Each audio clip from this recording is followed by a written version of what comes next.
Hello, everyone, and welcome back to XYZ Storytellers podcast. We have a little bit of a special episode for you today. In the spirit of social distancing, we have invited additional people into our circle for this episode to discuss quarantine and what that word means to each of us. Hey everyone, welcome to XYZ Storytellers, a platform started by three people across generations X, Y, and Z, engaging in conversations in the spirit of increased empathy and understanding. Hi, I'm Erin, the millennial traveler and author. I'm an empath with a drive for connecting to others. I enjoy singing in the car, eating pints of ice cream, and hanging out with my cat, Gimbal. Hey, I'm Rich, the gray-beard Gen Xer with 30 years in conference rooms or airplanes around the globe. I've also been a Little League coach and a family bus driver. This podcast is a way for me to have the types of conversations that just don't happen enough in my day-to-day life.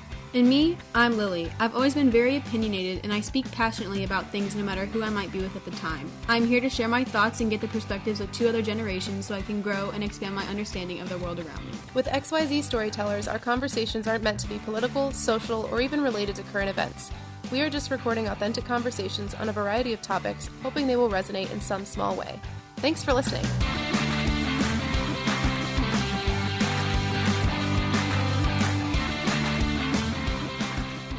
Without further ado, I'd like to introduce a couple of our guests today. We've still got Lily, Rich, and I on the call, but we also have my mother joining us today.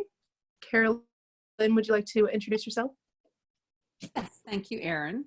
My name's Carolyn, and I've been a nurse for almost 38 years. And my background is infectious disease clinical nurse specialist. And I was at the front line of the HIV/AIDS epidemic back in the 80s. So infectious diseases has always had a very special place for me. And I'm glad to be invited.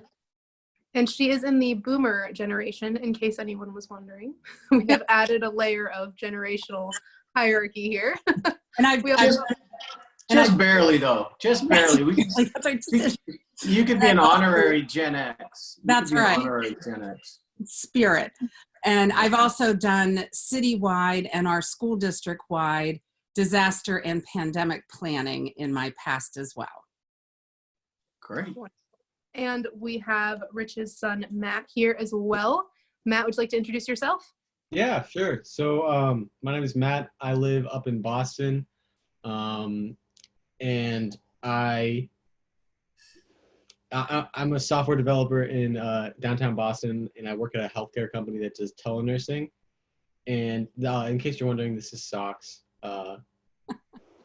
He's here in my apartment with me, where I've been for about 3 weeks now, and yeah, it's been good. 3 weeks as in like I haven't been leaving. It's the quarantine life for sure up here in Boston.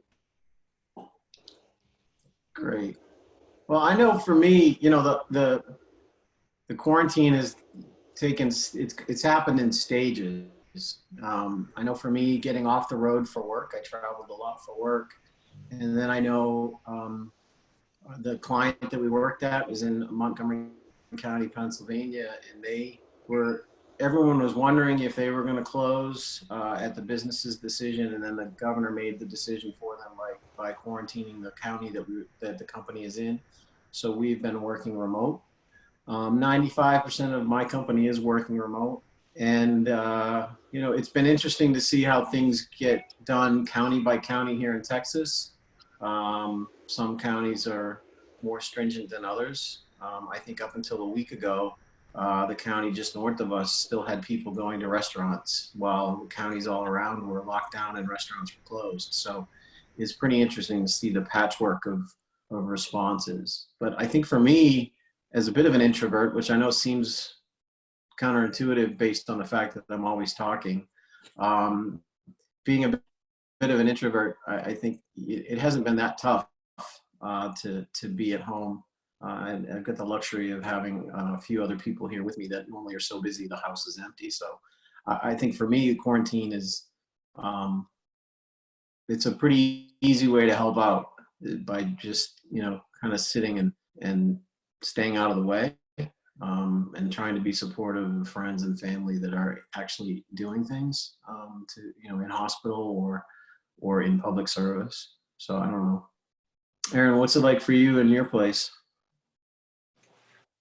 It's been, it's an interesting transition because I'm self-employed. So I've been used to a certain extent, working out of my apartment by myself in quiet and solitude, or going and working in cafes. I think the biggest change for me has just been in the amount of inspiration I feel for some of my work, because a lot of what I write is based off of what's going on in my everyday world. And if my everyday world is confined to a small apartment, there's not a constant stream of new information coming in.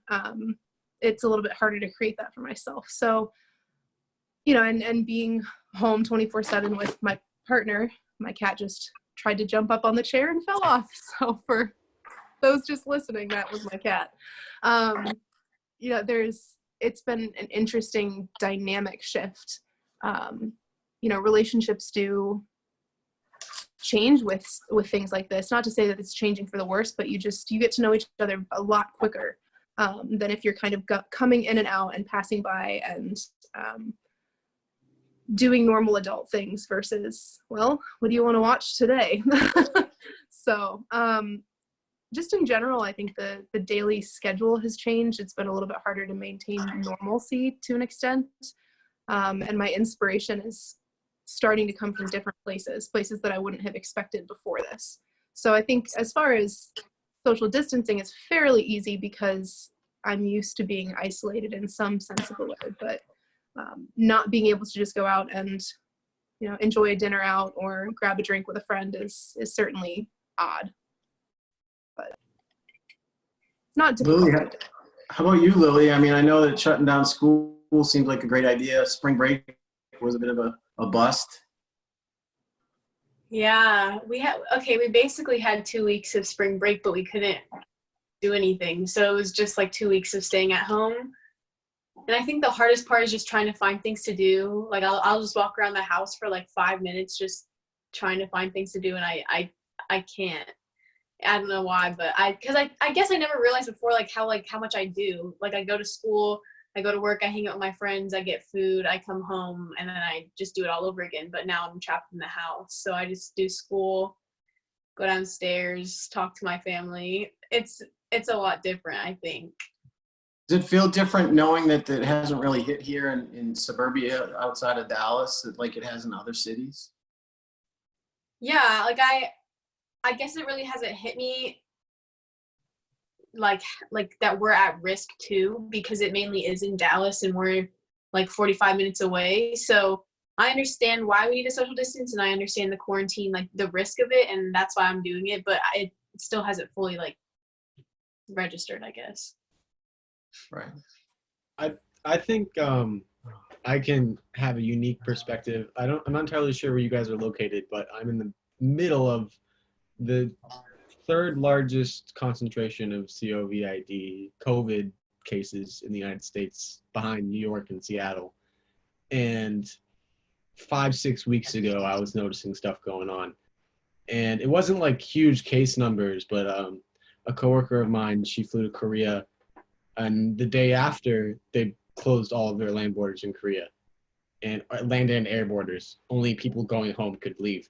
And so she was stuck there until she got permission from their government to head back home. And in addition to that, just when you go out on the streets of Boston, there's police officers everywhere. There's rarely any cars out, and it's just such a surreal experience to walk down the street and see everything closed at 2 p.m. on a Friday or anything like that. And for me, I was working downtown, and I was going out every day and hanging out with coworkers after work. And now I'm in a studio apartment all day. And I was talking to a buddy of mine, and I was like, I haven't made eye contact with someone in 4 days. In person, like over phone and like video and Snapchat I had, but I've just been in here, and when I went to the store to avoid contact, I would go to the self-checkout machine, and I didn't try to talk to anybody, and I tried to maintain my social distances.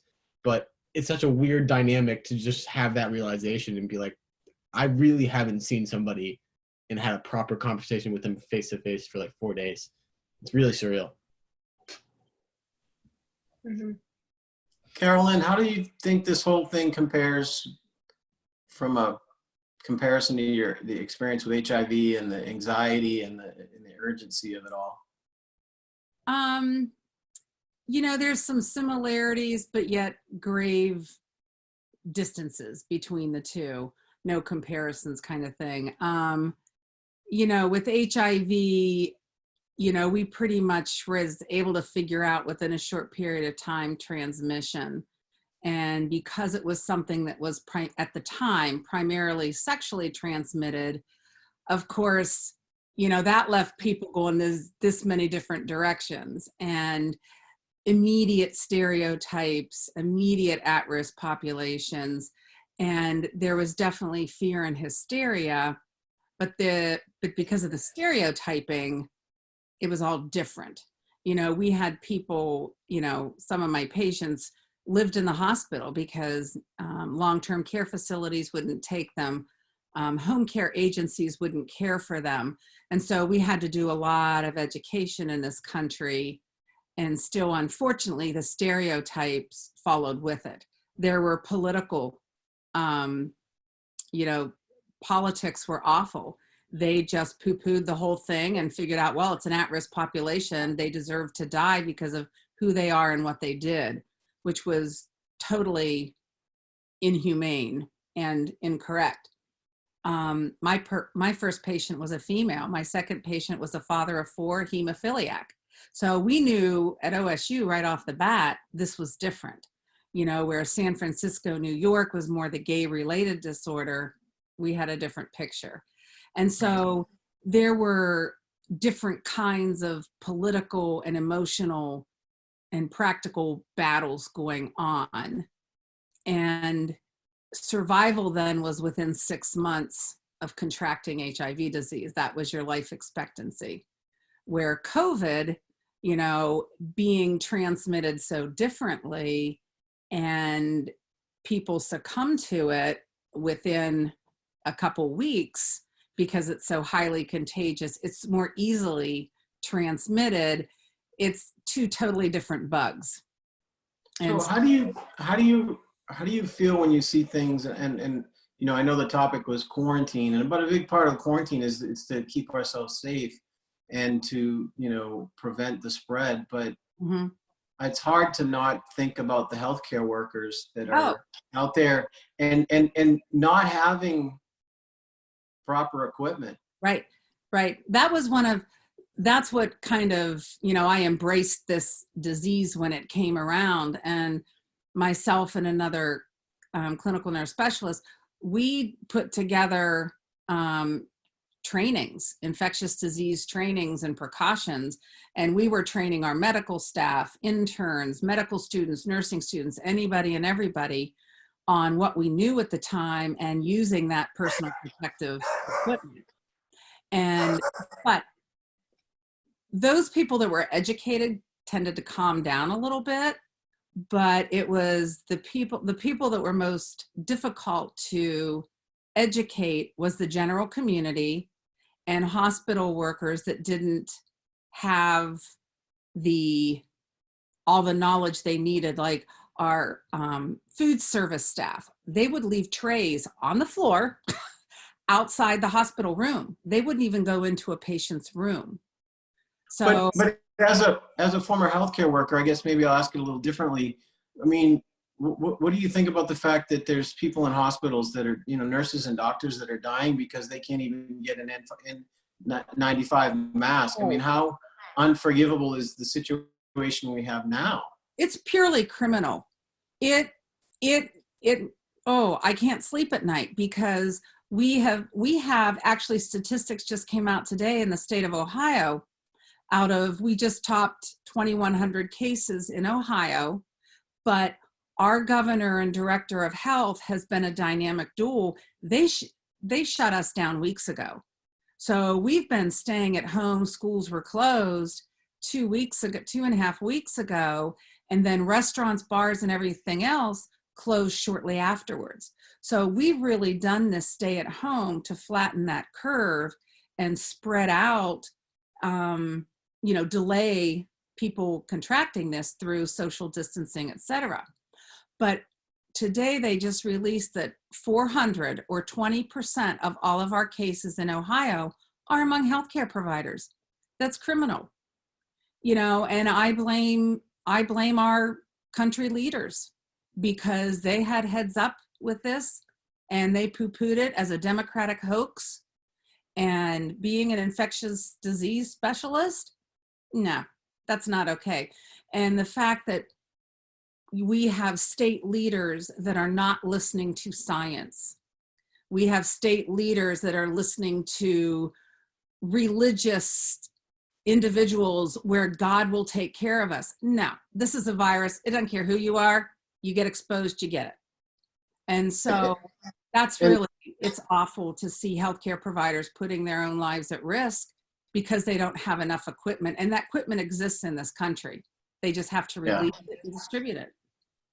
Yeah, I think it's, the people, I understand how people want small government, but at a certain point, the best way to deal with a crisis is to have a single voice, right? Mm-hmm. And even if that voice isn't entirely on target, it's easier to self-correct when you have that one voice that is self-correcting rather than this, chorus of people singing in six different keys and trying to get six different keys to align all at the same time from different directions is just not doable. So, let me go back to Matt.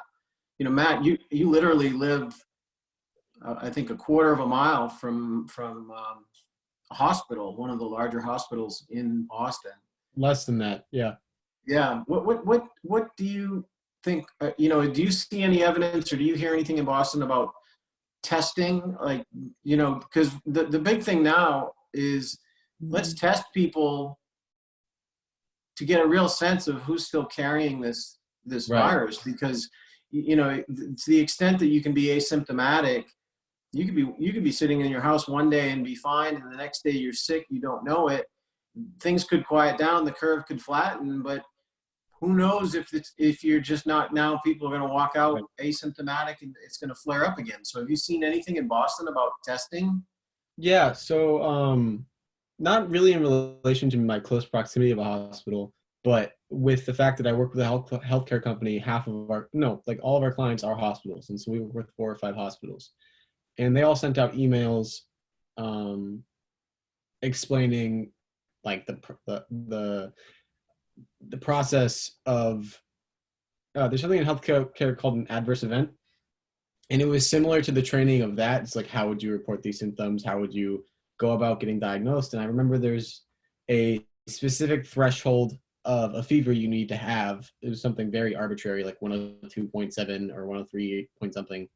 You need to maintain a cough for X amount of days in order to qualify for testing, because right now the volume of people that are going in to get tested, they just can't keep up with it, and it's overwhelming them. And so they need to set these hard triage lines of, we are overwhelmed at this point and we need the worst of the worst. We need to help them.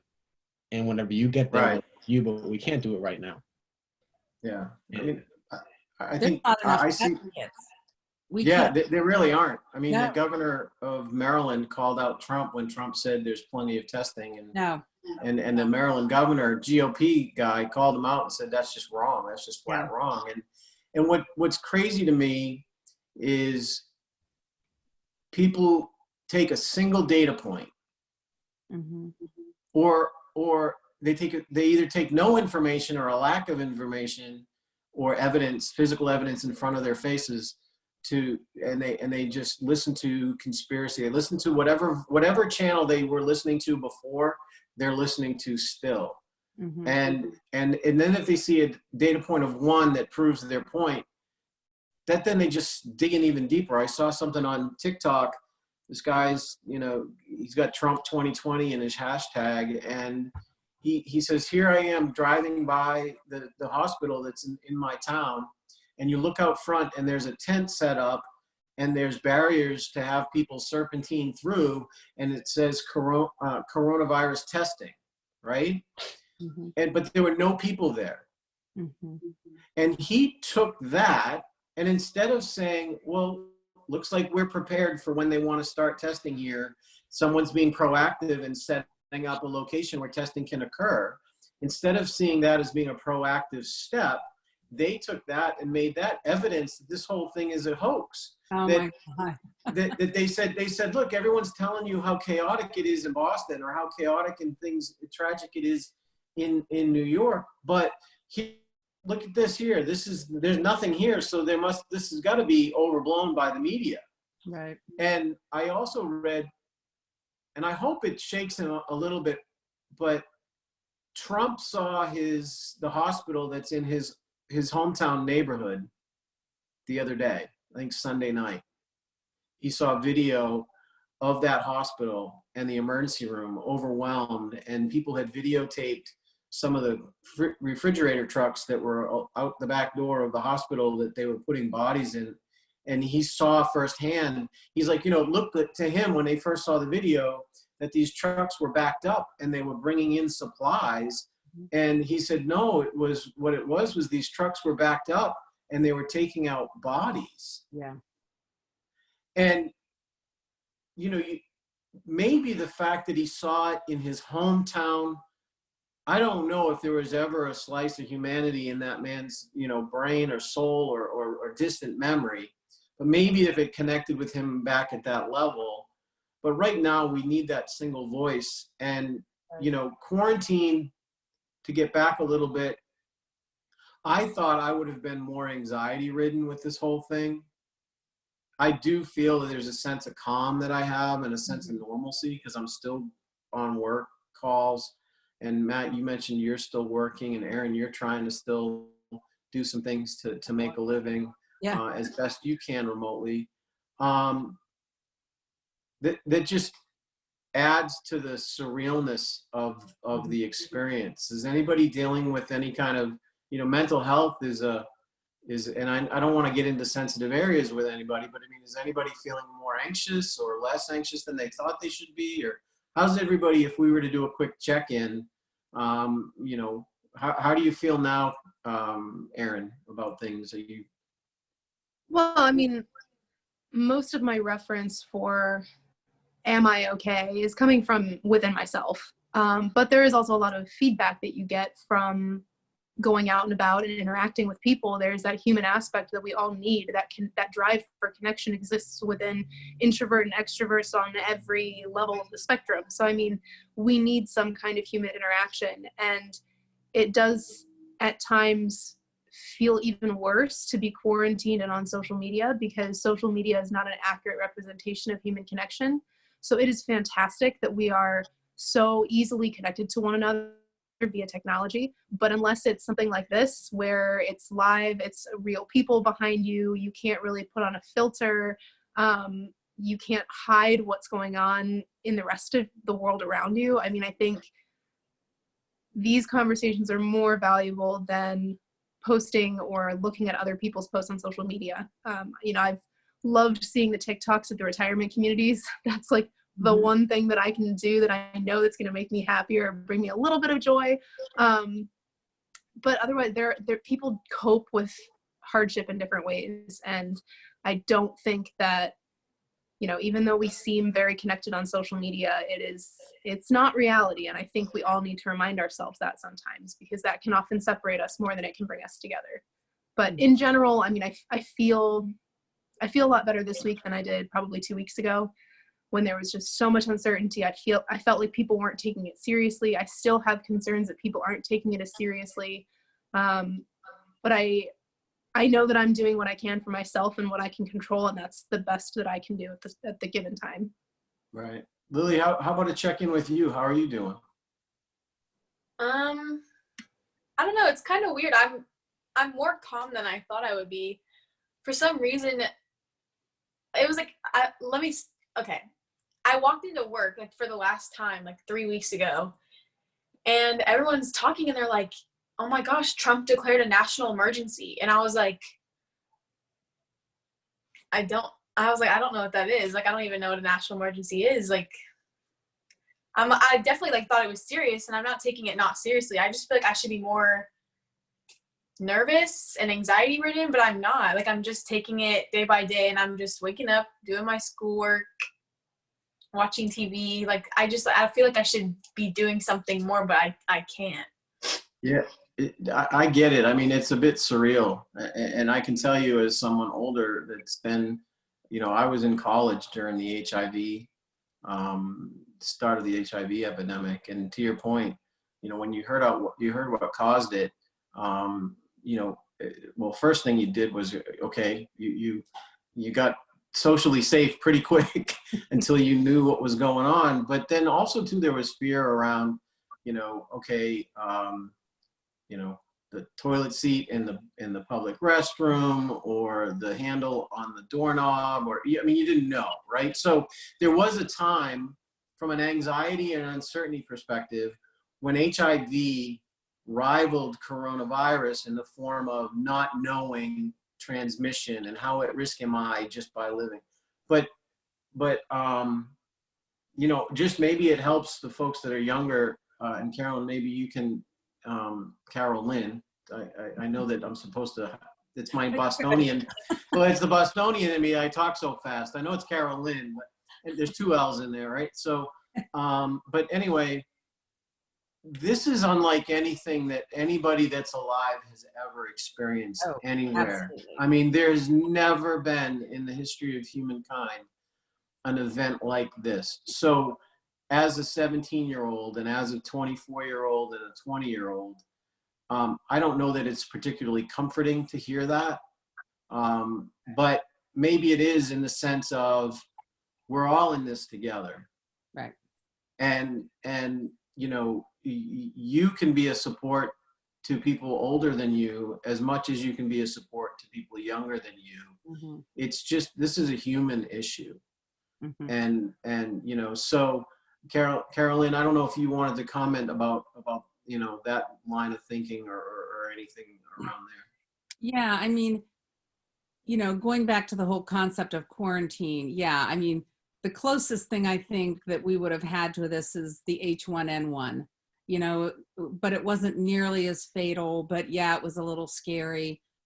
Fear of the unknown drives people, whether you're highly educated or on the streets. Everybody has a fear of the unknown, whatever the unknown is. And with this coronavirus, we had a heads up what was coming. But there still is a huge amount of unknown that comes along with it, because this is a new virus. We have had coronaviruses around for decades, but it's never been animal to human transmitted until now. That's never happened before. So this is a virus that's brand new to us. No one has any immunities towards it. And that makes us all more vulnerable. We have more young people, like in Ohio, our age span for those that have tested positive are under age 1 to 95 or 91. And the majority, the average, is in their 50s, late 40s. So we have young people all over the country. A 17-year-old in LA died from corona. All ages are being affected, where before it was like the elderly, underlying health conditions. Now we're realizing it could be any age group, no matter if you have underlying or not. And so the whole quarantine, I think, is difficult for everybody, especially the young meaning anybody younger than 60. No, I'm just kidding. Especially for our youth, the 20-somethings, the teens, they've never experienced this before, neither have we, but we're different creatures when you're older. And I think, I'm sorry, I didn't mean to. Oh, no, that's okay. I was, when you're looking at, like what Aaron mentioned, the nursing homes, I was by myself for 4 days until Ryan got back. And I was like, oh man, I'm kind of lonely. I'm a social creature. And I'm like, am I going to be able to do this? But, so thinking of people that don't have anybody else living in the same home with them, like Matthew, you're in your studio. Yes, you're young, But I think, what about that 70-year-old that doesn't have family, that can't meet their kids at the park for a walk like I can, you know? And so that social isolation concerns me for all the age groups, especially those that are older, that have never been through this before, that don't have the social media. You know, I FaceTime my parents now, where I didn't do it that often before, but now with all this social isolation, I FaceTime them so we have that face-to-face contact. Yeah, for me, you know, one of the things with work is when we have conference calls now, it's mandatory. It's mandatory that it's camera on. Yep. And it's camera on for some practical business reasons, that you can connect with a client or with a colleague and facial expressions, but also in a very practical way, it makes sure you're paying attention. Like they can see that you're not, you know, wandering away or putting mute on and mowing your lawn while the thing goes on. Not that I've ever done that. But you know, but I also think for me, being involved in a video call actually feels at least pretty close to an interaction. It's not, to Matthew's earlier point. Matt, I'm wondering for you, as someone who's by yourself, does it help in any way when you kind of get yourself feeling like you're stuck? Does it help in any way to know that everyone's in this together? Does that kind of realization calm the anxiety or set the perspective in any way? Right. It kind of counters what Aaron said in terms of social media. Lily's generation and I, when we feel anxiety, we use humor to release that anxiety. And so back in January, with what was happening with Iran, in February, what was happening with Australia, the internet was just flooded with relevant memes, right? And whenever you see those, for me at least, I see it as we're all going through this together. Mm-hmm. Everyone's seeing this happening, and since we're young, we're going to make jokes about it. And granted, a lot of them are tasteless. And a lot of them are tasteless, and they're kind of crude.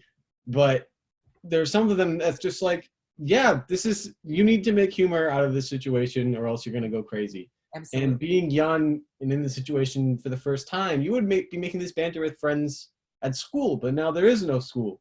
And so you have to find that outlet somewhere. And so whenever I go on Twitter or TikTok or Instagram, I see it everywhere that everyone's going through this worldwide. I feel like there's that sense of community for our generation like there never has been before. And it pains me so much that we have this unity, and we saw it happening in China, we saw it happening in Korea, we saw it happening in Italy, and we didn't do anything. We had real-time feeds of all of that. That's what gets me the most, is I have this sense of community that we're all in this together, but we're not utilizing the fact that we're all in this together and we have these resources. It's super frustrating. Excellent points. Yeah. Sorry, I was just gonna say, I appreciate what you said about the comedy too, because I mean, that's been a huge crutch for me as well. And you know, I'll be the first to admit that as soon as my boyfriend coughs, I go Corona. And it's a coping mechanism to a very necessary extent. Absolutely. And you're right. Some of the memes are crude, but it also is a reminder that, like, okay, we can all joke and get through this as long as we're doing our part. As long as we're not joking and doing absolutely nothing, I think that would send a totally different message. But knowing that we're all in this together and trying to find a similar coping mechanism, it just doesn't replace authentic human connection for me. And that's so much of the time what I seek. And so I think social media, to your point, is to kind of, I think, now that I know where my head is to kind of weigh out those differences. It's like social media is a great way for me to cope, but it doesn't help me move forward. It doesn't help me find inspiration. It just kind of keeps me where I'm at right now. And I think that there are days where I crave that step forward. And I think that that's the difference for me. Mm-hmm. Yeah, I think the term self-awareness comes to mind for me. I mean, I think the more self-aware people are, the better able they are to cope, I think, Mhm. in a way that's healthy for everybody. And what I mean by that is, again, I get on TikTok. Erin, I got you hooked on TikTok a little bit. That was I you? actually saw that you got Carolyn in it. Matt, Carolyn was in her own TikTok video about a week ago, which I came across my For You page, and I just died laughing because I remember we had a podcast about 3 months ago or 2 months ago, and Lily and I brought up TikTok, and Erin's like, "What's that? I don't even know what that is." And now she's videoing her mom and putting it up there. So, but there's this lack of self-awareness in a segment of the population, and I don't know that it's socioeconomic, educational, political. I don't know what it is but what I saw,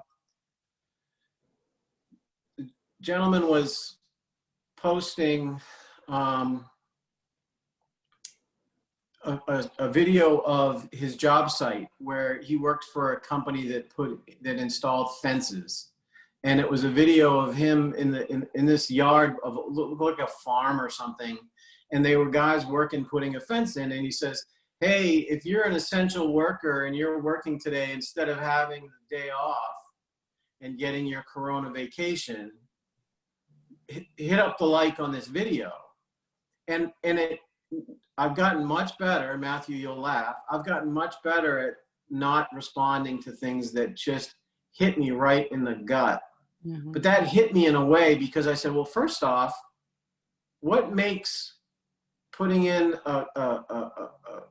the fence of a corral an essential job? Mhm. Secondly, there are people that are out there actually in their essential jobs, and they do not have the equipment to stay safe, and they're risking their lives. There are people that are at home because their job was eliminated or they were laid off, and now they're living with the anxiety. There's this segment of the population that thinks this was all done by the left in order to give everybody a paid vacation. Right. You know, there's just, and to me, it's shown me there's such a large percentage of our population that does not have any self-awareness. They don't get it. They don't. They're in their bubble. And to your point, Matthew, it's not. Trust me, I know there's a great deal of people at your age group, Erin's age group, and that are self-aware and are community involved or community aware. And Carolyn, we know that there's people in our age demographic that are completely unaware. Right.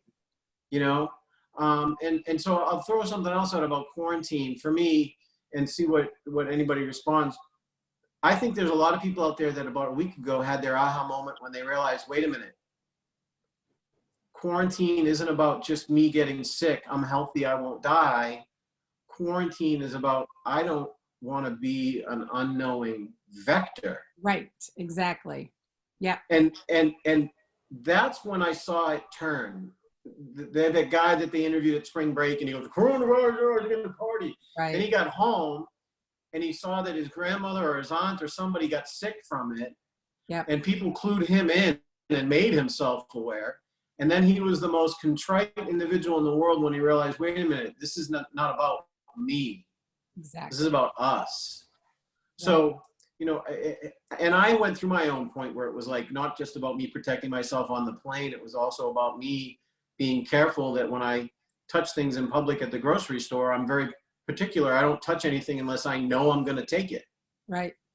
So I don't know about anybody has a reaction to that kind of aha moment for for them.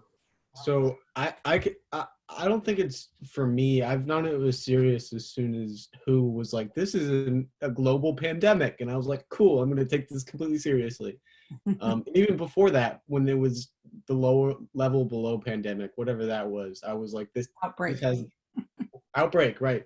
I was like, I'm going to take this seriously. The World Health Organization is saying it. But I think for this, a lot of the people in the city of Boston, a lot of my coworkers are skewed towards believing, oh, this is a hoax, oh, it's gonna blow over in a week, this is just a big flu, we don't need to worry about it. It's whenever you go to the store for the first time and you see the cashier with double layered masks that are not N95. They're barely a piece of paper, wearing double layered gloves, sleeves tucked into the gloves, and they're like that for 8 hours a day, sometimes 12 hours a day, because you can opt out of essential working. And so there's a lady, I went there at 9 a.m. She was there at 5 p.m. when I went again because I forgot something. She was there from 9 to 5, standing up, talking to hundreds of people. And I think that reaffirms that I was right in thinking like, hey, this is serious. But I feel like for everybody that walks through that door, they're getting that same realization, like we should not be taking this lightly. Yeah. It's very scary to see someone who you saw last week smiling at you in regular clothing, basically wearing PPH, like a full suit. And it's like, it's just a crazy realization. Yeah. Well, and Matthew, you said right off the bat that you used the term surreal. And I have said that umpteen million times because what we're going through is surreal. I mean, you know, the kids and I watched the movie Contagion. And so the other day when they were showing scenes from New York City with the semis and the bodies and, you know, the tents are going up for impromptu hospitals and all, I was like texting the kids, oh my gosh, this is right out of the movie. And so whenever you see movies like Outbreak and stuff like that, they always, you know, embellish things and all, but what we're going through now is very similar. And so, you know, the whole surreal piece, especially because I have experience with planning, writing scripts, the whole bit for citywide and school district-wide pandemic and disaster planning. So for me, it's very surreal because all that stuff that we put together years ago, we're playing out in real life where we just had it on paper. We had our disaster drills and all this stuff, but now it's reality. So for me, surreal means lots of different things. Well, you had to imagine it as, I mean, you had to kind of imagine. Oh, right? yeah. Oh, in yeah. a fictitious, this will never happen, but we better be prepared if it ever Yep. did. Yep. And you had to take it now. Actually, disaster planning for the next generation is going to be Totally. Yeah, there's going to be some similarities, but there's going to be differences because we're realizing now, because the technology the that gaps, right? 8-10 years ago when we finished up this plan, our technology needs are different and greater now than we ever imagined back then. And so, but a lot of the components we're carrying out. And our school plan, we received federal money to do our school plan. So our plan went national. So other school districts across the country use the templates and personalize it to their own districts. So, and I think, so to jump topics back to quarantine, I think a lot of people, what they don't understand about quarantine, especially younger population, is the whole reason we do this stay at home and self-quarantine, whatever you want to call it, is to lessen the impact on our healthcare system. And so, you know, you have people, I forget it, I think it was in the UK, their prime minister was like, herd immunity, let everybody get it now, get over it, we'll all be immunized, life goes on. Well, that can make a lot of sense. However, half the people are going to die because the healthcare system's going to crash, and half of them are going to be dead, not able to take care of the sick. And so herd immunity is a really bad thing with this virus. But to quarantine people and close the shops and everything else down, that's going to keep more people healthier longer so that our healthcare system can care for those that do contract it, and we won't crash the healthcare system. We already know our healthcare system's crashing. We don't have gloves and masks, the basic personal protective equipment.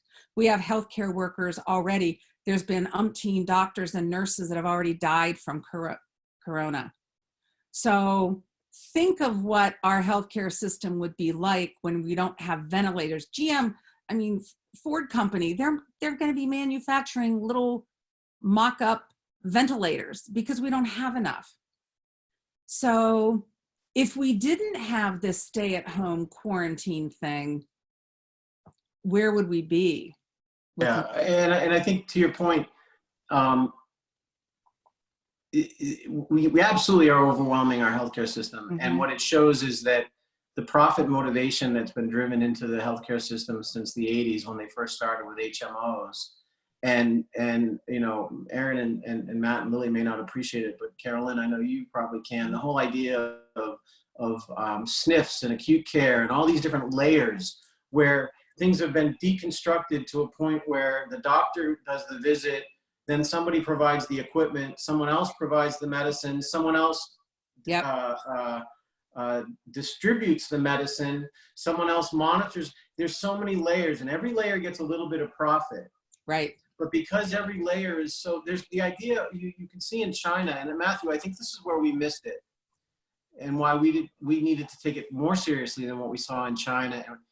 In China, you're going to see hospitals in a time of calm where there's entire wards of hospitals that are empty and nurses are sitting playing, and I'm not belittling Chinese nurses because they're heroic with what they've done over the last 6 months.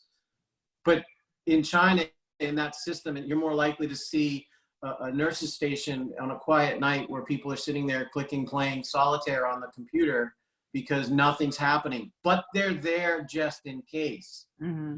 That layer of just in case over the last 30 years has been stripped from our healthcare system. Yep.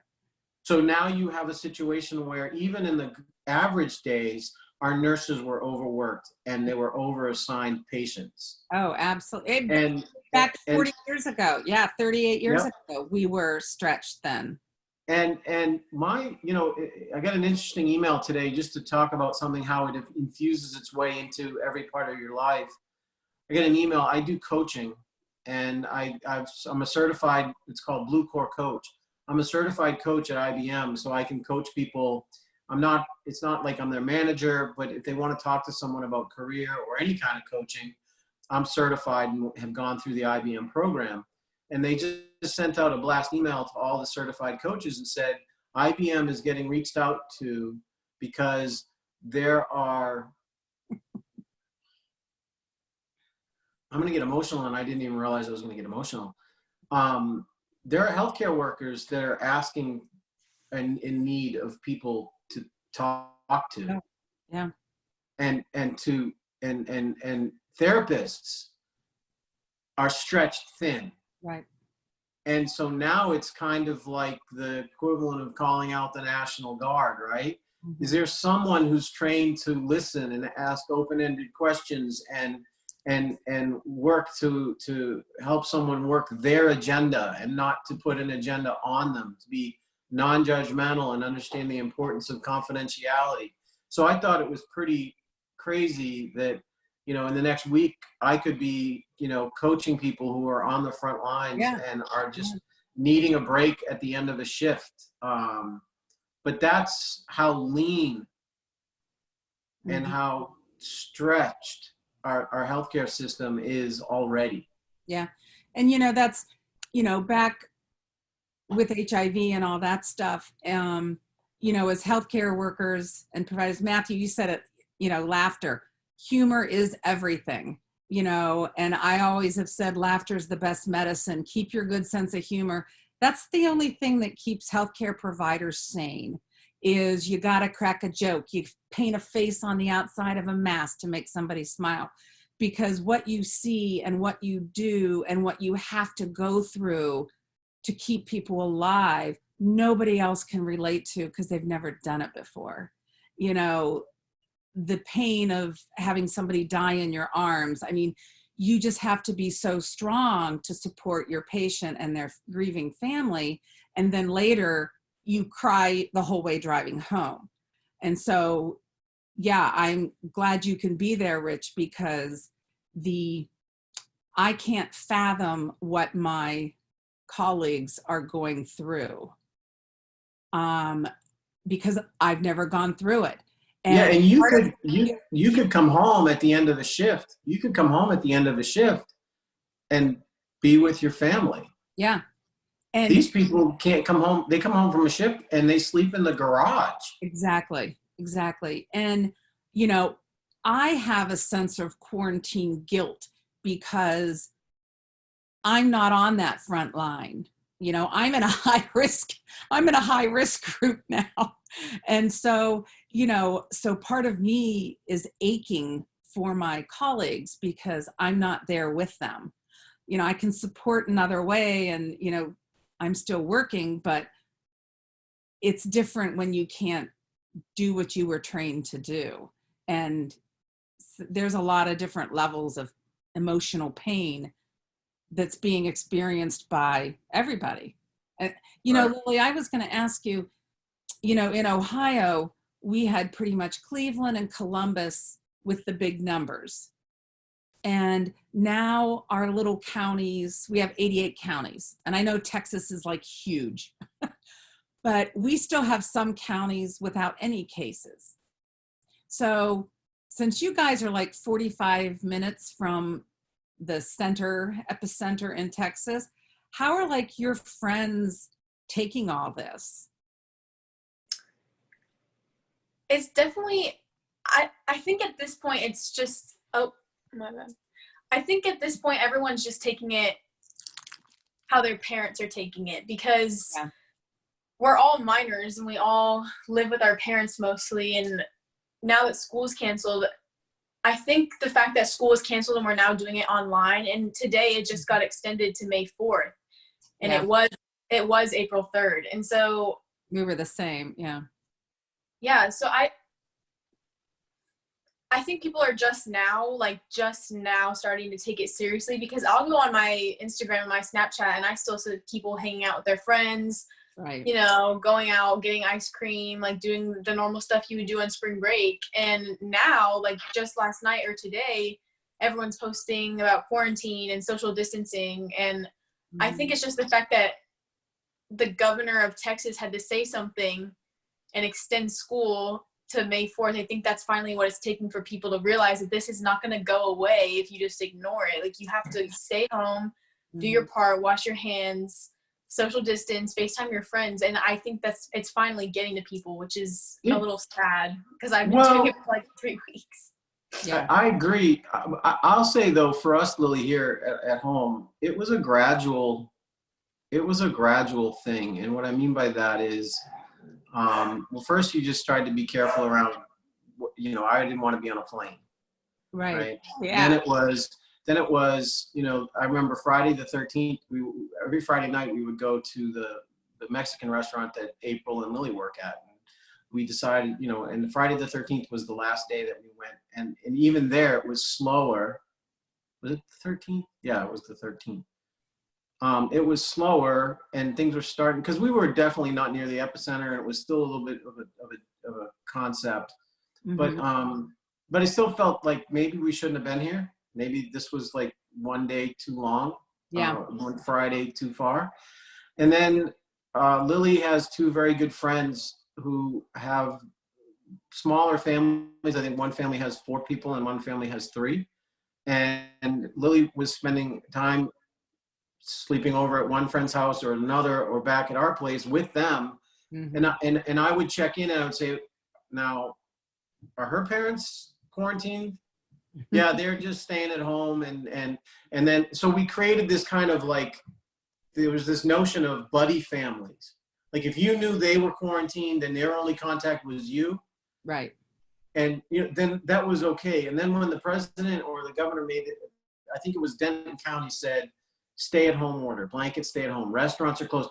Then that's when, okay, Lily, you can't go to the Chick-fil-A drive up with your friends and come back and hang out. No more sleepovers.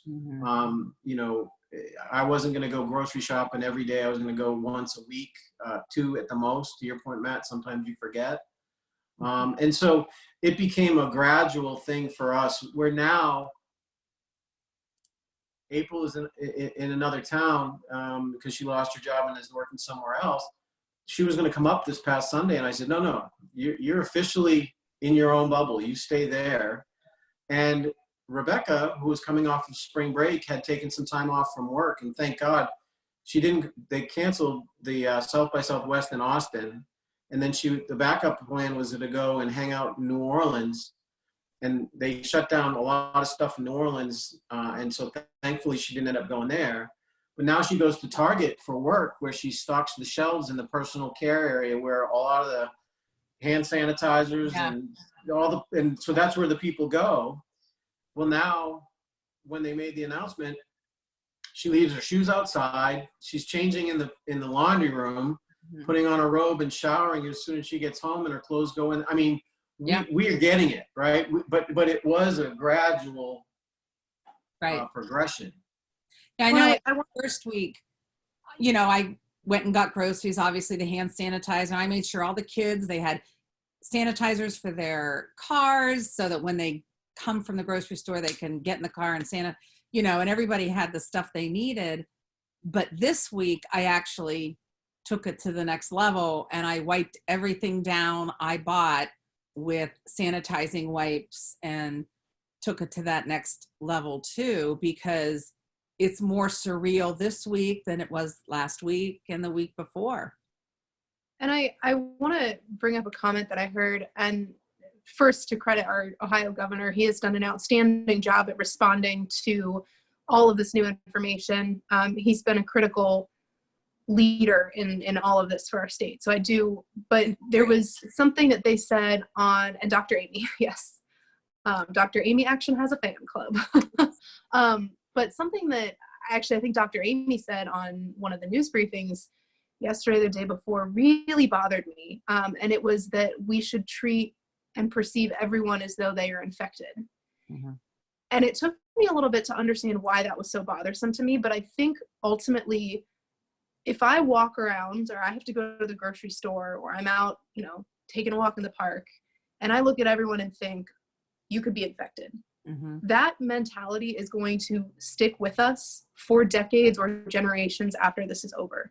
Whereas if we say, I'm going to pretend like I'm infected, and we take personal responsibility and not assume that everyone else around us is infected, but assume that we are, it totally changes the name of the game. And I think I really wish that she could go back and take back that sentence, because that one suggestion alone changes mentalities and changes the way that everyone is perceiving this pandemic. And that's what's scary to me, is the fact that there may be people who are placing blame and saying, well, I'm scared that you're infected, when in reality, we should be turning around on ourselves and saying we could be infected and we don't know. Well, it's a no-win situation. If you're out in public and they're saying assume everyone else is infected, well, first off, you have to assume that everybody else lacks caring and understanding and compassion for their fellow person, right? And it also assumes that well, first off, it makes you irresponsible, because by definition, if everybody outside's infected and the only healthy place I know is in my house, what the hell am I doing outside? Right? So to your point, it flips the brain to a place where it doesn't need to go. And if we all just go out and think, I'm going to do what I can, I'm going to control what I can. I know for me, there's times when I deal with anxiety, and it tends to be around small stuff. The big stuff like this, I actually, for some reason, I find an equilibrium where it's like, okay, I've got something to focus on. I've got something to lean into. So I don't have the anxiety that I get when there's other minor stuff that's got me going. But, if everybody is anxious, it's just not a healthy place to be. Mm-hmm. But if you feel like you're doing all that you can do, that's my point. All you can do is all you can do. And it's progressed over the last several weeks from, covering your, mouth when you cough, not shaking hands. There was some things where people were touching elbows, and now it's like you don't even get inside of 6 feet. We've all progressed, some faster than others, and some maybe haven't yet. But I think the whole thing about quarantine, for me, if we were to take this and say, well, how is this going to positively affect things. If I wanted to go with a glass half full view of this, first off, I hope and pray that we come out of this with far fewer deaths than what they're predicting. I mean, you know, but I have to believe that there's good things that can come from this experience, not from the devastation, but from a renewed awareness. And for me, a renewed sense of social responsibility, that I can do things in my life that I'm doing because it's for the greater good. Right. And I don't know that mindset was with and across every generation. You know, so I don't know if anybody has any feedback on that thought. Well, Yeah. Matt? After you. No, I was just going to say, Aaron, I'm glad you brought that comment up and how you perceived it or how you took it. For me, when I heard her say that, it didn't faze me. I totally got it. So I think I know why she said that, because she was a young physician back in the beginning of HIV/AIDS. She actually was an infectious disease doc. And so back then, we told everybody because I was sexual health for 20 plus years. So Every patient has it. Yes. When I trained paramedics, fire, EMT, police, and I talked to kids in high school today and middle school, you need to treat everybody as if they're potentially infectious with something, because you can't tell by looking at someone what they have. Tuberculosis. We still dealing with tuberculosis. You can't tell by looking at somebody that their cough could possibly give you TB. You can't tell that somebody has an STD. They look fine to me. And so we constantly use that phrase for decades, is you have to treat everybody as if they're potentially infectious to you. And I think to some extent in healthcare, that's the appropriate environment. But to tell the general public who is already panicking and buying up all the damn toilet paper, don't tell them that everyone they see is possibly infected, because that's why I'm glad you brought this up, because I had no idea that's how you took it, because I took it from my history standpoint and what we tell kids, you know. So that's good to know. Yeah. Matt, what were you gonna say? There was a day. There was a day when the coaches didn't wear gloves when a player got hurt on the field. Oh yeah. You know, I mean, right? I mean, it was just you didn't have that fear. Matt didn't wear gloves. Yeah. Right. Sorry. So we were talking about the glass half full kind of thing, and that's honestly carrying me out through a lot of this, because I think a lot of people have been fighting for the current government for 3 years now, through the worst of times, being proven wrong again and again. They've stuck on their word and they're not budging. And I think this will finally be the realization where they look back and they're like, oh, we're the bad guys? Like, they're going to have that click moment of, oh, this makes sense now. I get it. But there's been so many small scale things that haven't related to them in any way, whether it be ice on the border, anything with like relief efforts for the hurricanes or anything like that. It's so far detached. They don't have that personal connection to it. And that is what you brought up, the point with Trump, is he saw that personal connection. And I think millions of people are going to have that same personal connection of, we need to change things. And I've seen outspoken hard Trump loyalists saying like $1,200 one time isn't enough. $500 per dependent isn't enough. 3.2 million people have lost their jobs and reported it in a week. Like, everyone is opening their eyes. So I think after this is all over, there's going to be a huge shift in public opinion towards Medicare, towards UBI, or Andrew Yang ran on that platform, or anything like that. There's going to be a huge shift in those mindsets.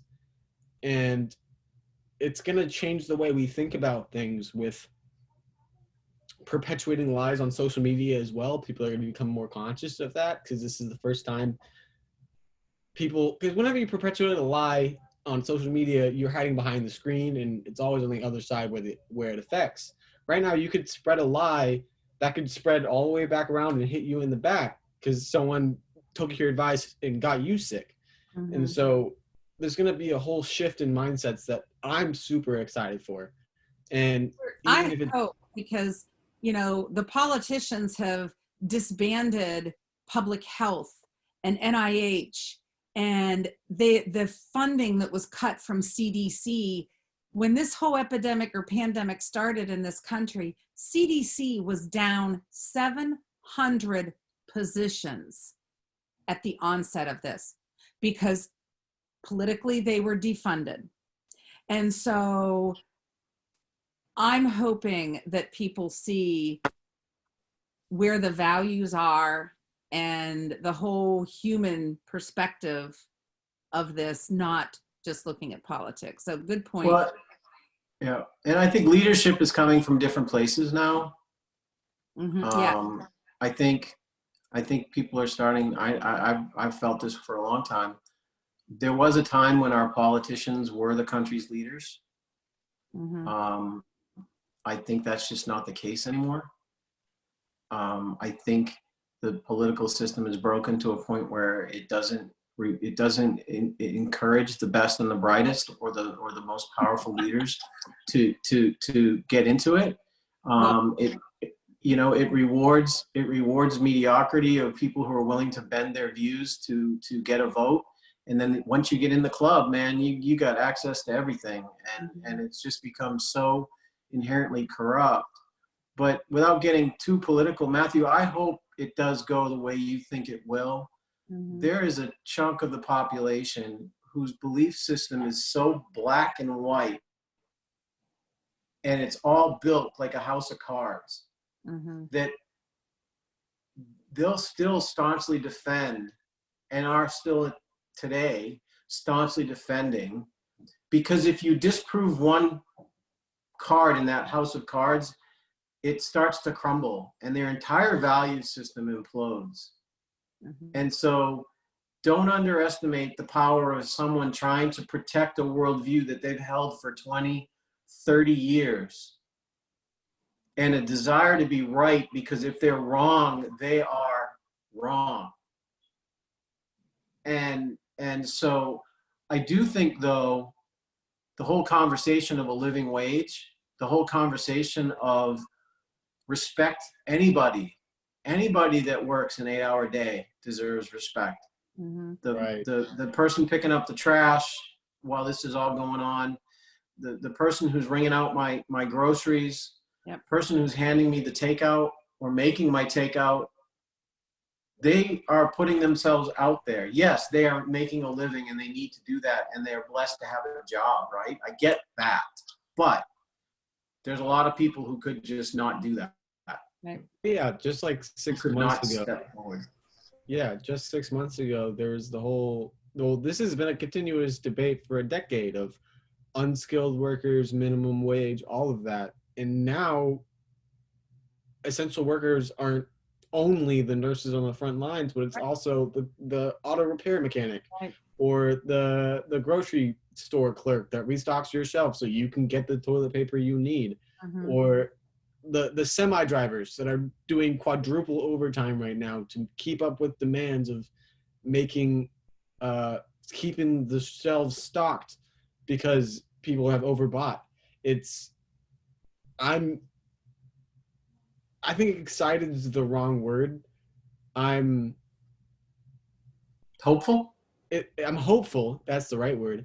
I'm hopeful that this will reignite a discussion, and especially in the younger generation with Gen Z, we're completely, I'd say, one of the most politically uninvolved in terms of actually running for office or trying, and not just because of our age, but from people. That's not unique. That age group, though, has always been the least involved. So it's not don't condemn, self-condemn. Okay. But you are now getting, Yeah, I think people are going to be like, okay, maybe I need to think for myself, because my dad said this was a flu and there's 2,000 deaths, right?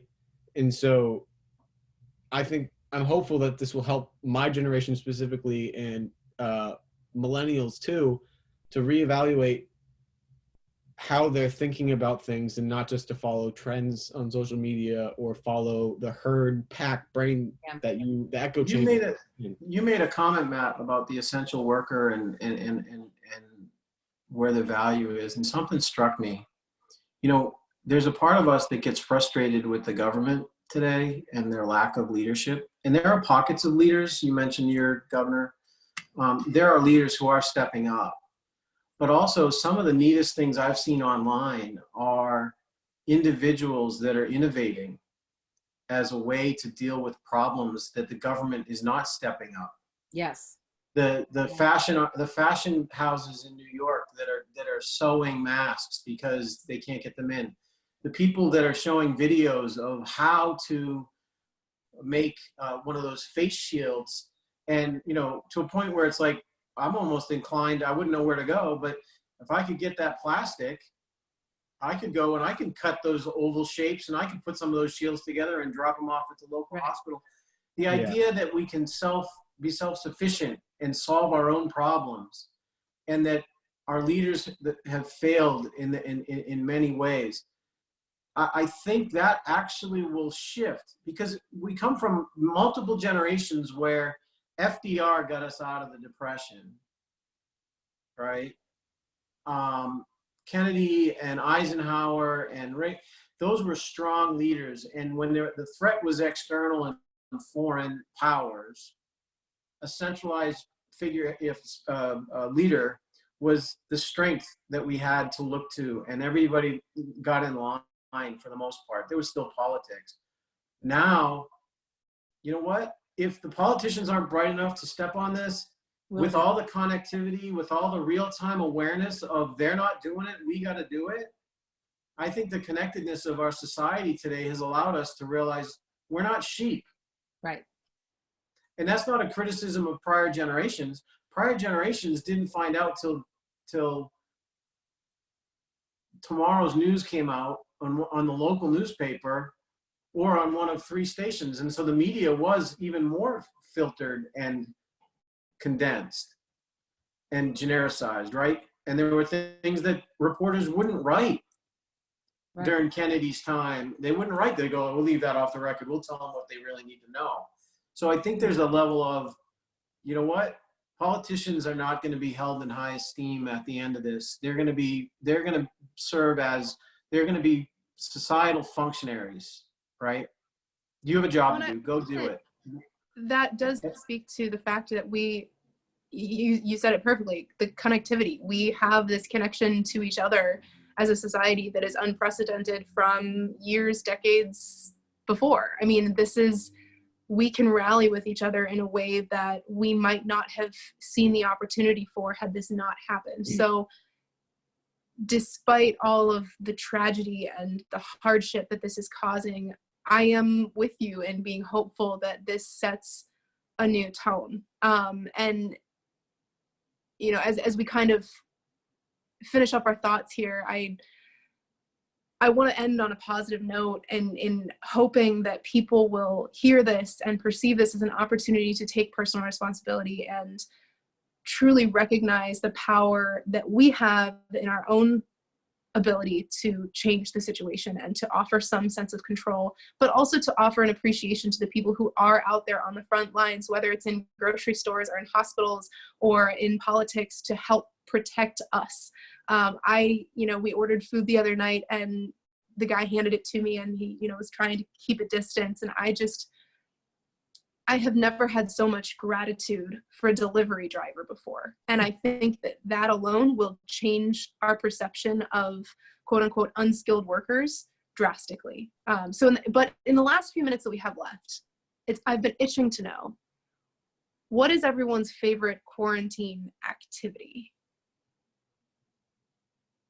Matt, you want to start? I can start for sure. I